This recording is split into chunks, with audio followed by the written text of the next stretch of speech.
Breaking news. মাত্র কিছুক্ষণ আগে বৈষম্য বিরোধী ছাত্র আন্দোলনের একজন অন্যতম সমন্বয়ক প্লাস কর্মী আমাদের ব্লুটুথ বয় সার্জিসের উপরে মাত্র কিছুক্ষণ আগে গুলিবিদ্ধ হয়েছে। এখন কিভাবে গুলি করলো, কারা গুলি করলো ধারণা করা হচ্ছে আওয়ামী লীগ, যুবলীগ অথবা ছাত্রলীগের কোন অনুসারীরা এই গুলির কাণ্ড চালিয়েছেন। কিছুক্ষণ আগে আপনার এই ঘটনা ঘটেছে। সেই ছোটবেলা থেকে পড়ে আসছে আমাদের দেশে হবে সেই ছেলে কবে। আর যখন সার্জিসদের দেখছে জনতার এক অংশ, ইয়েস এই সেই ছেলে, কিন্তু যত দিন যাচ্ছে এখানে মনে হচ্ছে এই ছেলে কি সেই ছেলে, নাকি ঋতুর সাথে রং পরিবর্তিত হয়। আমি বিএনপি করা বা ছাত্রদল করা একটা ছেলেকে যতটা অনার করতে পারছি, এখন সার্জিসে পারছি না। স্রোতের সাথে আওয়ামী লীগের সাথে আওয়ামী লীগ, বঙ্গবন্ধুর জন্য মুখ দিয়া ফেনা, আবার স্রোতের বিপরীতে আইসা পুরা গোষ্ঠী উদ্ধার করা, শেখ হাসিনার ফাঁসি নিশ্চিত করা, নির্বাচন হবে না, কেউ যদি মুখে আনা যাবে না, এরকম নানান বক্তব্য দায়ের চেয়ে আসার বড় টাইপের। এতদিন তারা ছিল সমন্বয়ক, বাট এখন সমন্বয়ক আর নাই, বৈষম্য বিরোধী নাই। তারা এখন কারা? একজন রাজনৈতিক দল, দেশে আরো এরকম 54টা রাজনৈতিক দল আছে, তারা একটা দল, তারা কথা বলবে, আমরা সমালোচনা করব, এটাই স্বাভাবিক যদি চান্স ক্রিয়েট হয়। আমাদের কাজে এটা, ক্ষমতাকে প্রশ্ন করা। গতকালকে সার্জিসের যে বক্তব্য নিয়ে তোলপাড় হয়েছে দুইটা নিয়ে, এক তো ছাত্রদল ইস্যুতেও পোতাই গেছে, বলছিল যে ছাত্রদলের এক গ্রুপ সন্ত্রাসী টোকাই, শাকিলের সাথে অনেকের সম্পর্ক। পরে আবার বলতেছে আমি ছাত্র দলকে বুঝাই না, ওই একটা অংশ মানে দুই একজনকে। বাবা তুমি একজন বললো, আবারও বুঝাই। এই ধাক্কা সামলাইতে না সামলাইতে আরেক ধাক্কা। কোনটা? গতকালকে রাজধানীর কলাবাগান এলাকা থেকে বৈষম্য বিরোধী ছাত্র আন্দোলনের আহ্বায়ক সহ, সমন্বয়ক সহ, পত্রিকার হেডলাইন 14 জনকে আটক করেছে পুলিশ এবং যৌথ বাহিনী।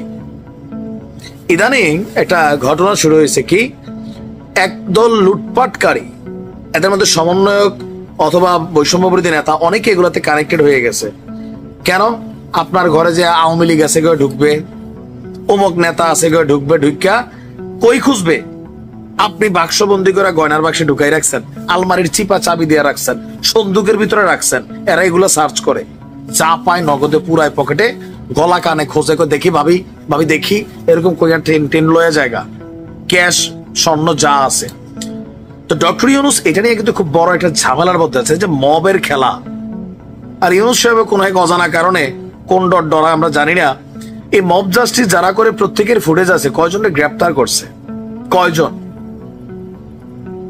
আবার বলেন, আমি তো দেখছি না কোথায় এই দেশে আর আইন শৃঙ্খলা। ফানি মানুষ, ভাল লাগে মাঝে মাঝে, সবসময় সিরিয়াস থাকেন তো, তাই না? ইদানি হাসেন, মিমিক্রিসি করার ট্রাই করলাম, যাই হোক। তো তিনি বলছিলেন যে আইন শৃঙ্খলা বাহিনী ঠিক আছে, মানে আইন শৃঙ্খলা পরিস্থিতি ঠিক আছে, আর 2 দিন পরে থেকে এগুলো শুরু হয়েছে। এখন গতকালকে এরকম একটা চান্স মারতে গেছিল একটা এই বৈষম্য বিরোধী গ্রুপ এবং সমন্বয়ক সম্ভবত। তো সেখানে গিয়া আপনার 14 জন টোটাল তারা আটক হয়েছে। আটক করার কারণ হচ্ছে তারা শেখ কবির নামে জনৈক একজন ব্যক্তির ব্যবসা প্রতিষ্ঠানে গিয়ে হামলা চালায়, সেখানে ল্যাপটপ, ডেস্কটপ, কম্পিউটার ভাঙচুর করে। তো কি করতে হবে? এখানে সার্চ করতে হবে। তারা এরকম ধরেন একটা টিম, 15-20 জনের টিম ঢুইকা এই লুটপাট ভাঙচুর যা আছে ধান্দাবাজি করতেছিল। এরপরে ওই ব্যক্তির যে কনস্ট্রাকশন ফার্ম ছিল, কাবিকু সম্ভবত, সেখান থেকে 999-এ তারা ফোন দেয়। তো ফোন দেওয়ার পর আমাদের পুলিশ বাহিনী উপস্থিত হয় তাৎক্ষণিকভাবে, ওদিক দিয়ে সেনাবাহিনীও আসছে, হালকা উত্তম মধ্যম ওইখানে দেওয়া হয়েছে। এই ঘটনা কখন ঘটলো? যখন নাহিদ বলল আজকে এই মুহূর্ত থেকে সমন্বয়ক আর বৈষম্য বিরোধী এক্সিস্ট করে না, আর যদি এই পরিচয় দিয়া কেউ কোথায় ঘটনা ঘটাইতে চায়, আওয়ামী লীগ আছে, বক্কর চক্কর এগুলা বলে, গণধোলাই দিতে হবে, পুলিশে খবর দিতে হবে। পাবলিকের এখন ফিলিংস আসছে, পুলিশ একটু সাহস পাইছে। বৈষম্য বিরোধী শুনলে পুলিশেরও হাঁটু কাঁপাকাঁপি করতো ইদানিং বিভিন্ন কারণে। বাট যখন নাহিদ ইসলাম বলে দিচ্ছে যে ভাই সমন্বয়ক টমন্বয়কের লিডার নাই, বৈষম্য বিরোধীও নাই, এই নাম পরিচয় দিয়ে কোথাও গিয়ে 5 টাকা চাঁদাবাজি চাইলে একদম থানায় পুলিশে ধরে দেন, আর পুলিশে বলছে গ্রেপ্তার করেন। তো পুলিশও ধরেন একটা এনার্জি পাইছে, ধৈরা থানায় নিয়ে আসছে, আর তাদের বিরুদ্ধে অলরেডি মামলা দায়ের করা হয়ে গেছে। আর অভিযোগের তদন্ত চলছে, বাট তারা বলতেছে যে না, ওইখানে আমরা গেছিলাম, আওয়ামী লীগের কয়েকজন আছে, মিটিং চলতেছে, তোর দায়িত্ব দিছে বেটা বাটপার। প্রত্যেকটা দেখতেই লাগে ধান্দাবাজ এরা। অরিজিনাল যারা বৈষম্য বিরোধীর ছাত্র ছিল, বিশ্বাস করেন একটা পোলাপাইন বাইরে নাই। অরিজিনাল যারা 5ই আগস্টের ঘটনা ঘটাইছে এরা সবাই কলেজে চলে গেছে, পড়াশোনার টেবিলে। বাইরে ঘুরঘুর করে কোনগুলা, যেগুলো 3 দিন আগে চপ্পল পরে রাস্তায় ঘুরতো, ভাত খাওয়ার টাকা ছিল না পকেটে, এখন একটু ধান্দার সিস্টেম হয়েছে, টাকা দেখছে চোখে, ক্ষমতার লোভ ধরছে, এরাই বাইরে ঘুরে। এখানে সেখানে ডাইকা আমার চিনো আমি সমন্বয়ক, একদম কিন্তু ফাড়া ফেলবো এরকম বলে ডেলা যায়, ধরেন ভয়টয় দেখায়, সালাম ভাই কিরে কেমন আছিস, হ্যাঁ চা খাওয়া, এরকম ফ্রি ট্রি খাওয়া পক্তা একটা গ্রুপ আসছে, এরাই কিন্তু এই ঘটনাগুলো ঘটাচ্ছে।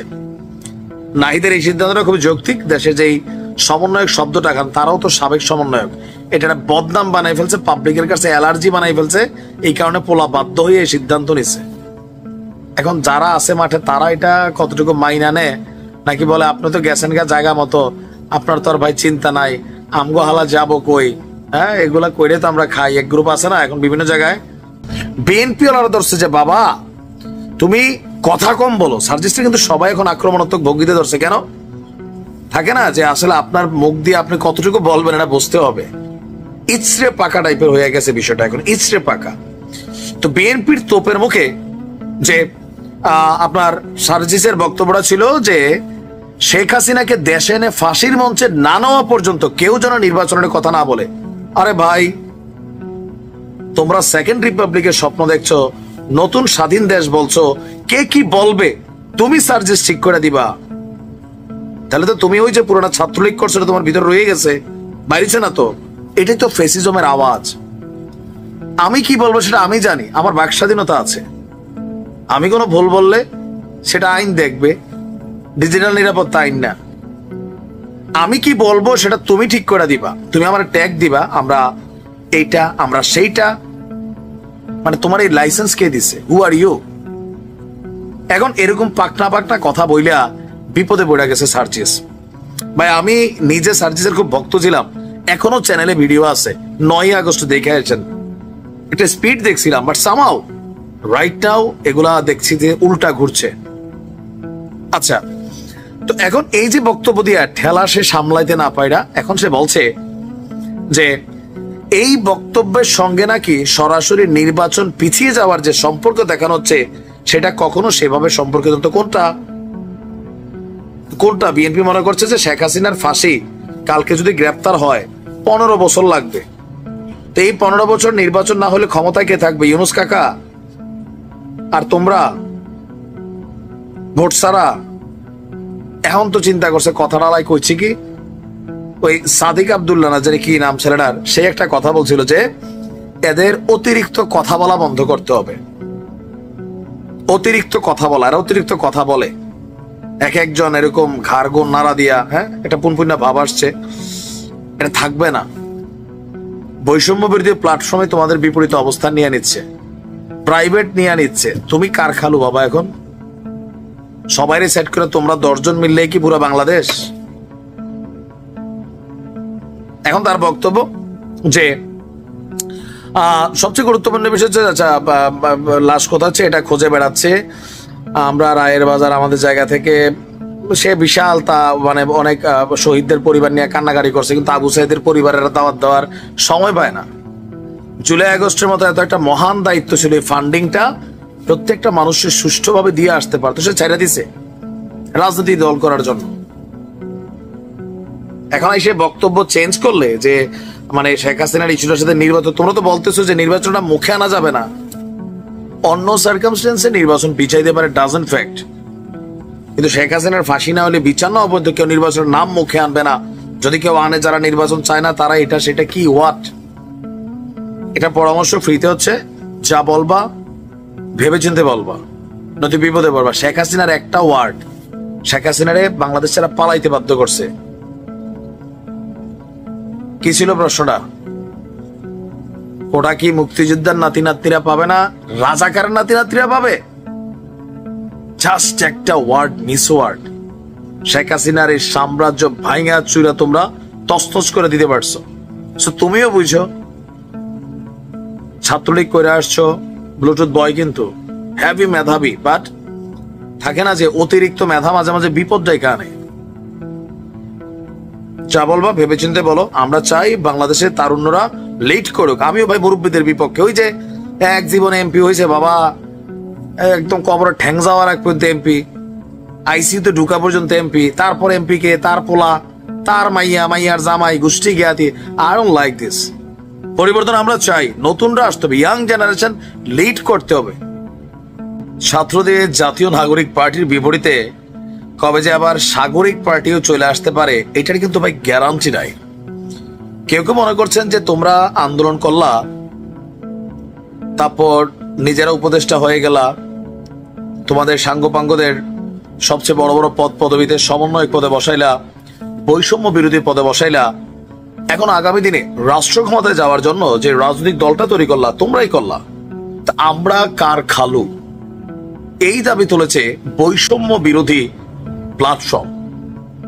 গতকালকে নাহিদের একটা বক্তব্য ছিল যে আজকে থেকে সমন্বয়ক এবং বৈষম্য বিরোধী এগুলা এক্সিস্ট করে না। যদি কোথাও কেউ সমন্বয়ক বা বৈষম্য বিরোধী মানে পরিচয় দিয়ে কোনো ঘটনা ঘটায় তাহলে পুলিশ যেন আইন অনুযায়ী অ্যাকশন নেয়। এরপরেই ঘটছে সমলক্ষ ঘটনা। আপনার তার এই বক্তব্যের প্রতিক্রিয়ায় বৈষম্য বিরোধী ছাত্র আন্দোলন বাংলাদেশের দুইজন নেতা কড়া প্রতিক্রিয়া জানিয়েছে, বিশেষ করে উমামা, উলালানা উমামা। আচ্ছা, এখন এই দুই নেতার বক্তব্য অনুযায়ী উমামা এবং আরেকজন আমরা নাম বলছি যে এনসিপি মানে ছাত্রদের যে দল ও গণতান্ত্রিক ছাত্র সংঘ গঠনের পর ছাত্র জনতার অভ্যুত্থানের অন্যতম নেতৃস্থানীয় প্ল্যাটফর্ম বৈষম্য বিরোধী ছাত্র আন্দোলন বিলুপ্ত করার কোন রকম সিদ্ধান্ত হয়নি। নাহিদ সার্জিস এবং হাসনাতদের সাথে পরামর্শ করে এটা করে ফেলছে, হয়তো বা বিষয়টা এরকমই। যদি এরকমই হয় তাহলে বাকি যারা তারা কেন জানলো না যে সবকিছুকে ধরেন নাহিদ সার্জিস হাসনাতরা বা নতুন জোটসে যারা আক্তার তারাই বস, তারাই সাগরিদ। বিষয়টা কি এরকম যেখান থেকে তোমার জন্ম তুমি সেই জায়গাটার এখন বিলুপ্ত করে দিলা, তাও তাদের অনুমতি ছাড়া? তাহলে প্রশ্ন হচ্ছে তাদের মধ্যে কি বৈষম্যের ঘটনা ঘটছে? দর্শক, নাহিদের মানে বক্তব্যের প্রতিক্রিয়ায় আপনার কেন্দ্রীয় সমন্বয়ক এবং মুখপাত্র উমামা ফাতিমা তিনি বলছেন যে বৈষম্য বিরোধী ছাত্র আন্দোলনের অংশীদার যে ছাত্ররা আছে তাদের সবাই এই নতুন রাজনৈতিক দল বা নতুন ছাত্র সংগঠনে যুক্ত হয়নি। এর মধ্যে উমামাও কিন্তু যুক্ত হয়নি। I don't know Y. অংশীদারদের আলোচনা ছাড়া এই প্ল্যাটফর্ম বিলুপ্ত হবে না। এ বিষয়ে বিভ্রান্ত না হওয়ার জন্য সংশ্লিষ্ট ব্যক্তিদের অনুরোধ জানিয়েছেন। তাহলে আমরা কার কথা শুনবো, নাহিদ নাকি উমামা? এই ঘটনার প্রেক্ষাপট হচ্ছে আপনার গতকালকে রাজধানীর বাংলা মোটরে জাতীয় নাগরিক পার্টির একটা সংবাদ সম্মেলন ছিল। সেখানে প্রশ্ন ছিল আপনাদেরকে আর্থিকভাবে কারা সাহায্য করছেন। নাহিদ বলছেন আমাদের আর্থিক জায়গা নিয়ে কথা বলা হচ্ছে। বাংলাদেশের রাজনৈতিক সংস্কৃতিতে আমরাও চাই পরিবর্তনটা আসুক। কারা আর্থিকভাবে সহায়তা করছে, কোন খাতে সেটা ব্যয় হচ্ছে, এই সংস্কৃতিটা আগের রাজনৈতিক দলগুলোর মধ্যে আসুক। এই সংস্কারটাও রাজনৈতিক দলের মধ্যে আসুক। আমাদের জায়গা থেকে আমরা দাবি করছি। তো দাবি করার পরে দাবি তো করছেন, কিন্তু টাকাটা তো বলতেছে যে এককভাবে এই সংস্কৃতি আমাদের পক্ষে করা সম্ভব না। কেন? আমার হাসি পায়। আমাদের যথেষ্ট জুনিয়র, আমাদের ছোট ভাই বেস্ট টাইপের পোলাপেন, এগুলা তোমরা তো আসছো ভিন্নতা করতে। আমি বরাবর বলি দেখেন, আপনি নেতা মানে ওই যে অমুকে কেন করলো না এটা আমি করবো না। নো, তোমরা তোমাদের জায়গাটা ক্লিয়ার করো। অন্য সবকিছুতে তোমরা আলাদা চাও, এই জায়গায় কেন চাইলে না? নাহিদের বক্তব্য এককভাবে এই সংস্কৃতি কোনটা, টাকার যোগানের সংস্কৃতি কে দিচ্ছে, এটা আমাদের পক্ষে করা সম্ভব না। আমাদের কারা আর্থিকভাবে সহযোগিতা করছে আমরা যদি তাদের নাম প্রকাশ করি তাদের কোনোভাবে ক্ষতির শিকার হবে না, মানে তারা সেই নিশ্চয়তা সরকারের পক্ষ থেকে দিতে হবে। মানে কেন তোমরা কোন কালা চোরার থেকে টাকা আনতেছো, সাদা চোরার থেকে আনতেছো? ইউনুস সাহেব দিতে পারে না, উনি এমনি ফান্ডিং করে তারুণ্যের জন্য, নাকি কে দিচ্ছে এটার গ্যারান্টি সরকার কেন দিবে? তোমরা কি সরকারি দল? তারপর তার বক্তব্য, সেই সংস্কৃতি তো বাংলাদেশে এখনো তৈরি করা যায়নি, কিন্তু আমরা চাই সেই সংস্কৃতিটা হোক, সকল রাজনৈতিক দল সেই সংস্কৃতিতে আসুক। আচ্ছা, এরপর তিনি বলছেন যে আপনার দেশের অন্যান্য রাজনৈতিক দল না চাইলে জাতীয় নাগরিক পার্টির একার পক্ষে আর্থিক সহযোগিতাকারীদের নাম প্রকাশ সম্ভব নয়। মারি এখানে কিন্তু সালা ওই যে সব গোড়া গোড়া কিন্তু একই জায়গায়। হ্যাঁ, দেখেন না, কে কেউ বলেন যে ৭২-এর সংবিধানে অনেক কিছু আছে বিএনপির জন্য, কারণ তারাও এটা পরিবর্তন চায় না। এটা আওয়ামী লীগও চায় না, বিএনপিও চায় না, জামাত চায়, কারণ ৭১-এ তাদের ভূমিকা বিতর্কিত ছিল। এটা আপনি আমার যতই গালি দেন, এটা বদলানোর সুযোগ নেই। ২৪-এর নাম আসলে যেমন আওয়ামী লীগের নাম আসবে, ৭১ নাম আসলে জামাতেরও আসবে। আবার শিবিরের তো একটা বক্তব্য ছিল যে ভাইয়ে ভাইয়ের ঝগড়া, কোন লেখকের এক লেখা দেখছেন না, যাই হোক, ওটা আলাদা বিষয়। এখন এই ছাত্ররা স্বচ্ছতার জায়গাটা যখন কোনো অর্থনৈতিক ইস্যুতে না আসবে, বুঝতে হবে ডালমে কুছ কালা না, পুরোটা পানি। হ্যাঁ, ওরা করে নাই তো তুমি করবা না? তুমি তো অনেক কিছু পরিবর্তন করতে চাচ্ছ, তরুণদের হাত ধরে পরিবর্তন হবে। আমি মনে করি পাই টু পাই দলটা যে খরচ করতেছে, এরা যা করতেছে ফাইন, পাবলিক এদেরকে টাকা দিচ্ছে, ১০০ কোটি টাকা খরচ করুক, ৫০০ কোটি করুক, বাট এরাই তো বলা উচিত এই যে দেখেন আমাদেরকে এমনি এমনি এমনি। এখন প্রশ্ন হচ্ছে নিরাপত্তা ইস্যু, মানে এটার পিছনে কি কোনো বড় কোনো গ্রুপ আছে যারা চায় আওয়ামী লীগ বিএনপির বিপরীতে একটা গ্রুপ দাঁড়া করাইতে? এটা ভয় পাচ্ছে। দল তো আমরা জানি তারা গঠন করছে, তাহলে টাকা যদি দিচ্ছে অন্য কেউ, আবার তাদের নাম বললে জীবনের সমস্যা হইতে পারে। বুঝলাম না ভাই, তার মানে কি দলটা গঠনের পেছনে অন্য কোনো খেলোয়াড়রা ভূমিকা রাখছে? বেসিক্যালি কোপা শামসু টাকা দেবে বাচ্চু, বাচ্চুর কাজ হচ্ছে কি টাকা দেওয়া, বাট অপরাধটা ঘটাচ্ছে কে? শামসু। আইনের চোখে শামসুর আগে সাজা হবে, বাচ্চু হুকুমদাতা হিসাবে, অর্থলগ্নিকারী হিসাবে তার সাজা হবে। প্রথমে আগে পাবলিক গণদোলাই দেবে শামসুরে, বাচ্চুর নাম পরে আসবে।